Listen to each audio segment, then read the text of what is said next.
বৃহস্পতিবার গভীর রাতে খিলক্ষেত এলাকা থেকে গ্রেপ্তার হন চাকরিচ্যুত সেনা কর্মকর্তা জিয়াউল হাসান। পরে তাকে নিউ মার্কেট থানার একটি মামলায় গ্রেপ্তার দেখানো হয়। গত 16 জুলাই কোটা বিরোধী আন্দোলন চলাকালে রাজধানীর নিউ মার্কেট এলাকার আশেপাশের দোকানের কর্মচারী শাহজাহান আলীকে হত্যার অভিযোগে তার মা আয়েশা বেগম মামলাটি করেন। এই মামলায় সাবেক প্রধানমন্ত্রী শেখ হাসিনার উপদেষ্টা সালমান এফ রহমান ও সাবেক আইনমন্ত্রী আনিসুল হককেও গ্রেপ্তার দেখানো হয়। বুধবার তাদের 10 দিন রিমান্ড অনুমোদন করে আদালত। জিয়াউল হাসানকে হাজির করা উপলক্ষে আদালত অঙ্গনে ছিল কড়া নিরাপত্তা ব্যবস্থা। পুলিশ ও বিজিবি ছাড়াও পুরো আদালত অঙ্গনে ছিল সেনা সদস্যদের কঠোর নিরাপত্তা।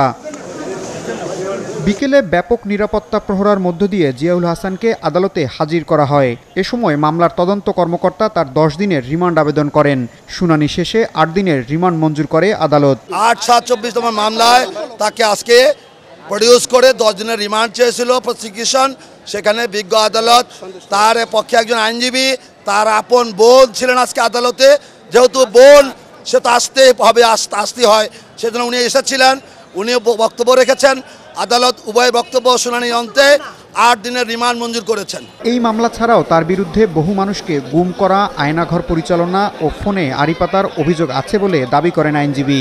একটি শ্রেণীর একটি ব্যক্তির ক্ষমতাকে কুক্ষিগত করার জন্য, স্থায়ী করার জন্য আজকের এই আসামির মতো কয়েকজন উচ্চ পদস্থ সেনাবাহিনীর কর্মকর্তা, পুলিশ কর্মকর্তা, র্যাব কর্মকর্তারা মানুষের কণ্ঠ চেপে ধরেছিল।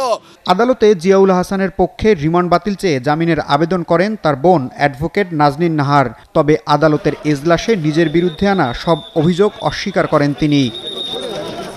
ক্ষমতার পালাবদলের পর সেনাবাহিনীর উচ্চ পর্যায়ে রদবদলের ধারাবাহিকতায় গেল 6 আগস্ট জিয়াউল হাসানকে চাকরি থেকে অব্যাহতি দেওয়া হয়।